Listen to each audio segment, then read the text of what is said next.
Welcome, everyone. Welcome to Tuesdays with Suzanne. Today, I would like to talk with you about something that happened for me in the last week that brought home for me the power of the simple practice that we call ground and fill.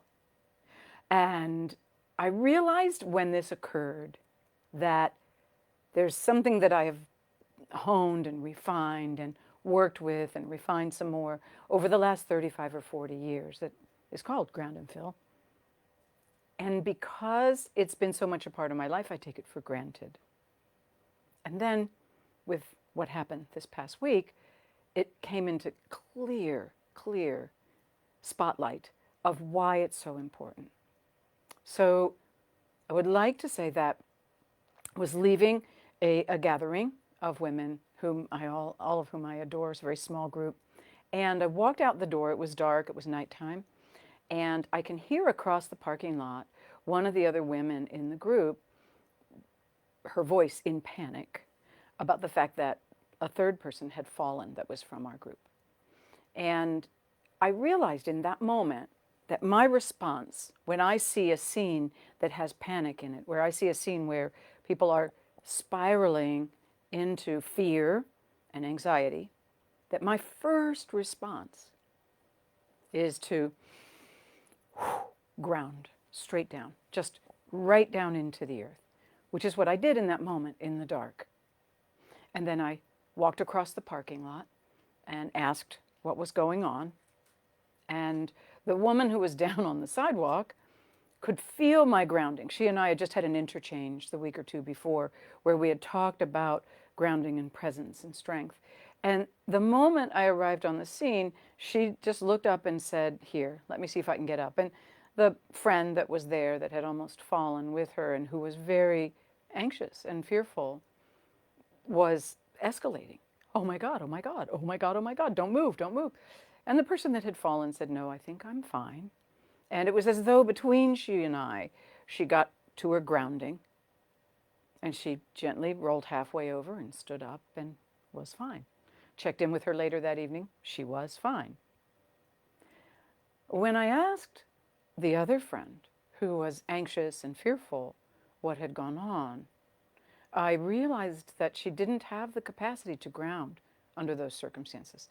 That what she does in a circumstance like that is to get more and more fearful and to spiral into stories about what could have happened and what might have happened.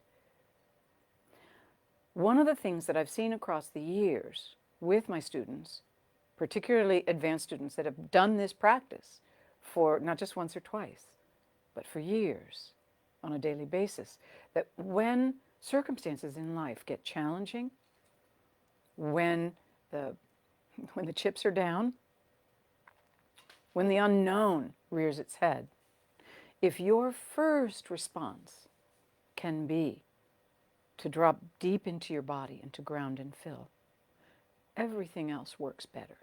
And I'm not saying it's a rose garden. What I am saying is that it enables you to be your most creative, most energized, clear thinking person that you can be. So today we are going to go to the short version of grounding and filling that I teach people after they've practiced with the longer one. But for those of you who've been working with me on Tuesdays for quite a while, I think you might enjoy this. And play with it, notice it, practice it on a regular basis. So the next time you hear a panicked voice or you come upon something where people are lost in fear, your natural response will be to drop in, ground, and fill. Yeah. And I'll talk just a little bit about next week about how if this circumstance had been something that was more, that required more than just grounding, how I might have known that in the dark there. Okay?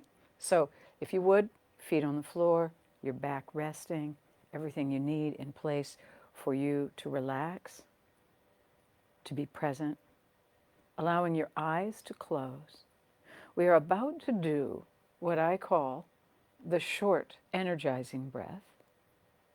And it's one where you take a moment and you inhale and you exhale. And as you exhale, you let your awareness drop all the way down into your feet. And once you can feel the soles of your feet on the floor, I'm going to ask you to connect down into the earth. And then in 5 breaths, you will fill, as though you almost, if you think of it, it's like metaphorically having lungs in the bottoms of your feet, so that each time you inhale, the body soaks in exactly what it needs in the next area and the next area. And on each exhale, you can let go of what you no longer need, any excess tension that's hanging around, tight shoulders or something in your neck that is bothering you, or a tension in your gut, whatever it is. Okay? So we're going to do 5 breaths. And I'm going to guide you and direct you. And your job is to simply ask and to open to receiving in each area of your being whatever would nourish and nurture you most in this moment. Now, by the way, you may find that some areas want something slightly different in terms of the quality, the feeling, the color of what's flowing in to your body with your breath. Notice that and allow yourself to receive as deeply as you can in this moment. Okay? So you got your feet on the floor, let your eyes close, dropping down into the earth with roots or light beams or rivers of awareness, whatever metaphor works best for you. Making that connection to this safe, unconditional resource that's with us all the time. Yeah. Yeah.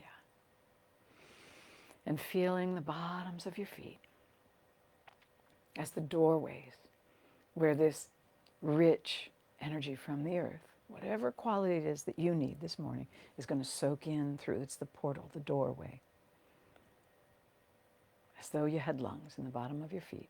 Take a breath and let your feet and all of your legs fill with what would nourish and nurture them most.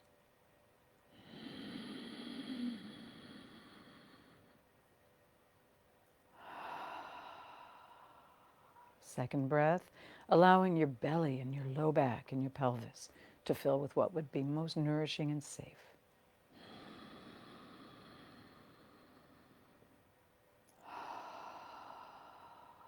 Third breath, allowing the rest of your torso, your heart, your lungs, your shoulder, your whole backbone.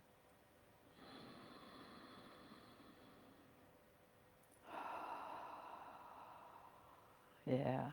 Fourth breath, letting this river of nourishing sensation move right down your arms into your hands and fingers.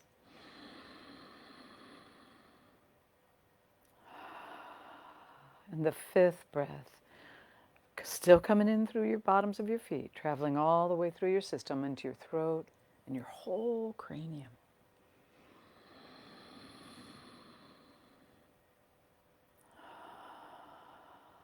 And as you feel this fullness, allowing it to move right on out the crown of your head, showering down around you, bathing your skin and the energy field that runs through it and around it. And notice how it feels to be you right now. Notice the sensation in your feet on the floor, your backbone,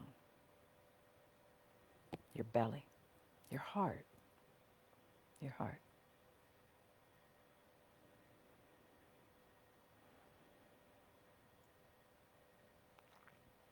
Yeah. This is the presence that you want to bring to each moment in your world, but it is particularly potent when there is panic around you or fear. Yeah. You don't have to have the answers. Just stay solidly grounded, and whatever you need will show up. I'll tell you an interesting little fact about the event. I spoke with my friend that was so fearful and anxious later on, and she said, I just didn't understand what you were doing. You were so nonchalant. And I chuckled because for her, in an ungrounded state, it felt as though no one cared. She was fearful and spinning out of control at one level, and very, very anxious. And the woman who had fallen and myself were just very solidly present, problem solving, getting her to her feet, ascertaining that she was okay, and moving things from there. And the interesting piece about being caught in fear, particularly spiraling fear and anxiety, is that it skews your ability to perceive what's actually happening. And negative outcomes are all you can see. All you can see. And it gets worse and worse.